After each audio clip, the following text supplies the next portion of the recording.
Na Câmara, parlamentares da oposição anunciaram hoje à tarde a criação de uma CPI para investigar a chamada milícia digital do PT.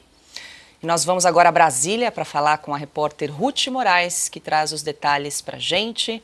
Muito boa noite, Ruth, seja bem-vinda. Esse requerimento aí da CPI se baseia então em reportagens da imprensa, nós até comentamos aqui em Oeste Sem Filtro nessa semana, que mostram a atuação de influenciadores digitais aliados aí à base do governo. É isso? Explica para a gente. Boa noite. Boa noite para você, Paula, para toda a nossa bancada e toda a audiência. Então, a oposição anunciou essa CPI há pouco. O requerimento já conta com um pouco mais de 60 assinaturas, lembrando que são necessárias 171 para poder protocolar o requerimento. Eles ainda vão conversar com o presidente Lira para saber, eventualmente, se a CPI será instalada ou não.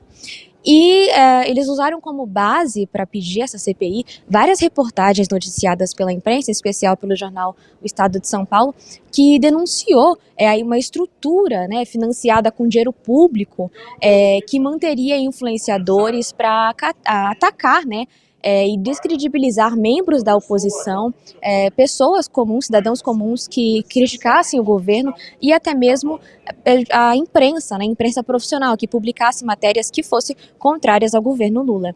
Essa estrutura teria sido criada durante as eleições presidenciais de 2022 e, segundo o líder da oposição, Felipe Barros, aqui na Câmara, ele disse que ela é chefiada pelo ministro Paulo Pimenta, que comandava a Secretaria de Comunicação, a SECOM, né, até poucas semanas atrás, e essa estrutura teria ele como chefe e teria alguns braços, né, contando com influenciadores mais alinhados ao governo e também com a própria SECOM, que estaria em grupos de WhatsApp, né, então funcionaria com grupos de WhatsApp que teriam uma agência de marketing auxiliando e até mesmo o presidente da empresa brasileira de comunicação, a EBC. Então, esses grupos eram comandados aí, chefiados por essas pessoas de confiança do ministro Paulo Pimenta, segundo a denúncia, né, segundo o requerimento também da CPI, para difundir informações falsas contra pessoas que fossem contrárias ao governo do presidente Lula. Então, ele cita também até mesmo a própria primeira-dama Janja, também, que teria sido denunciada, né, em alguns relatos que chegaram até eles. E, para além disso, a oposição também acionou o ministro Alexandre de Moraes do Supremo Tribunal Federal para que ele incluísse no inquérito das milícias digitais essas denúncias que surgiram com a imprensa e até mesmo que deu origem à própria CPI. Essa doutrinação ideológica motivada pelo que a própria imprensa tem divulgado, o chefe dessa milícia digital é o ministro Paulo Pimenta. Essa estrutura conta com financiamento público, essa estrutura conta com influenciadores e essa estrutura tem dois objetivos: atacar e descredibilizar não só a oposição, mas qualquer cidadão que faz críticas à atuação do governo. Então a gente conferiu um pouco da fala do líder da oposição, Felipe Barros, e eles estão aguardando, né, uma resposta do presidente Lira. Devem se reunir com ele, acredito que hoje ou amanhã, ou até mesmo na próxima semana, para tratar dos próximos passos para a CPI, assim que ela atingir o número mínimo de assinaturas. Ruth, mudando um pouquinho de assunto, hoje foi um dia bastante agitado aí na Câmara, você estava acompanhando. Conta pra gente o que mais os deputados definiram aí na tarde de hoje, Ruth. Pois é, Paulo, hoje foi bem agitado por aqui. Na pauta estavam duas urgências de propostas que são um pouco polêmicas aqui. Uma delas é de um projeto que equipara o aborto feito em casos permitidos por lei, como o de estupro, o aborto de até 22 semanas, ao homicídio simples, e prevê a pena, né, aumenta a pena de 10 para 20 anos de pena máxima. E outro projeto também, outra urgência sobre o projeto que estava aqui na Câmara, que esse já foi aprovado, que é o das delações premiadas. Então, o que esse projeto prevê? Ele anula as delações premiadas que forem feitas por réus que estão presos. Esse projeto foi proposto em 2016 pelo então deputado Valdir Damus, que é petista e atual secretário do Ministério da Justiça do governo Lula, e ele propôs esse projeto em meio à Lava Jato, né, no auge da Lava Jato, que usou também muitas delações premiadas. Então a ideia era uma reação à Operação Lava Jato, e a proposta, apesar disso, foi apoiada por membros da oposição aqui na Câmara, e a urgência foi aprovada. O mérito da proposição sobre o aborto e também sobre a proposição das delações ainda não chegou a ser pautado, porque eles ainda não possuem relatores. Então a ideia é apenas dar celeridade à tramitação dessas propostas, para que assim que tiverem relatórios finais prontos, para que os méritos possam ser votados pelo plenário. Volto com você, Paula. Ruth Moraes, direto de Brasília, obrigada pelas informações, bom trabalho, ótima noite para você. Boa noite. Bom, antes da gente passar para o próximo assunto, deixa eu pedir aí a análise política de Silvio Navarro sobre essa coletiva que ocorreu agora há pouco.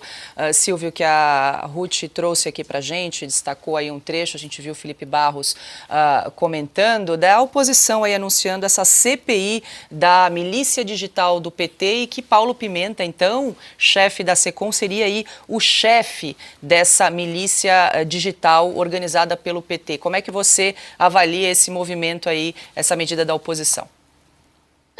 Paula, a oposição aproveita o momento político que o país vive. No comentário anterior, a gente lembrou que o Congresso entendeu um pouco da força que tem neste momento, que consegue impor sucessivas derrotas ao Executivo. Ainda há uma queda de braço, um cabo de ferro, né, ali, de força com o Judiciário, mas em relação ao Executivo, tudo aquilo que a Câmara quiser, hoje, ela impõe derrota ao Executivo. O Arthur Lira preside a casa, mas também vive um momento um pouco delicado. Ele tenta tratar da sua sucessão e ele não tem boa relação com a articulação política com Alexandre Padilha, a quem chama frequentemente de incompetente. Ou seja, ele está deixando a coisa correr. A oposição recolhe assinaturas, número vai conseguir, para uma CPI que, do ponto de vista do escopo, da fundamentação, ela é farta. Está muito claro que tinha aí um gabinete da ousadia, como disse o jornal Estado de São Paulo nesta semana, e como o PT trata, gabinete da ousadia. O gabinete do ódio para a imprensa tradicional era do Bolsonaro. Agora é gabinete da ousadia. Parece, a gente brincou, né? Letra de carnaval, música de pagode, o nome é qualquer coisa. Mas do que se trata? Se trata de uma milícia digital.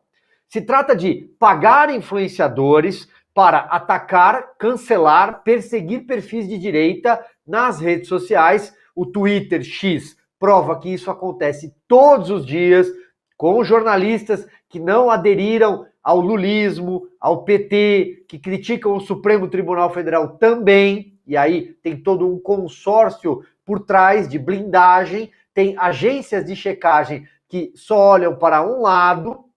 Então, a fartura está toda aí.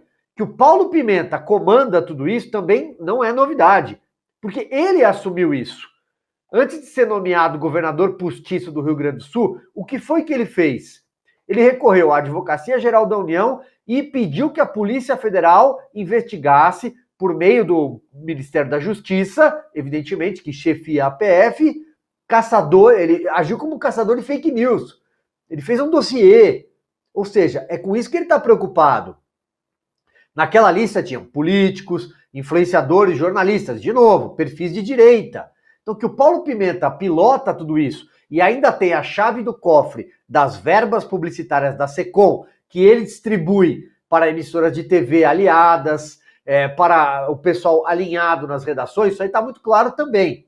A Gleisi Hoffmann comanda o PT, também está muito claro. A reportagem do Estadão mostrou que o Gilmar Tato, figura bem conhecida para quem é de São Paulo, por exemplo, ele já foi martista, depois virou uma espécie de eminência parda, comanda, de certa forma, esse núcleo de comunicação do PT, maiúsculo, né, da executiva, e o Gilmar Tato dá aulas, tem foto. Quem que a gente deve pautar essa semana? Qual é o assunto? Que pessoas a gente deve perseguir? Devemos pedir para influenciadores? Tem um influenciador aí que ficou milionário, teve bilhões de views, simplesmente para atacar Jair Bolsonaro. Então, repito, escopo, fundamentação, para onde ir, tem. Número para conseguir assinaturas, tem. Como formar maioria numa CPI para não ser governista, também. A CPI do MST provou isso no ano passado. Não fosse a interferência do Arthur Lira na reta final, a coisa teria sido muito pior para o MST e a sua ligação umbilical com o PT. Então, tá tudo aí. Agora, isso tudo para num ponto, que foi o final da reportagem que a Ruth trouxe. Inquérito das milícias digitais no Supremo Tribunal Federal. Acabou de ser prorrogado. Vai até o final do ano. Mas, inexplicavelmente, não tem ninguém lá da esquerda. Eu não sei o que acontece. Alguém sabe?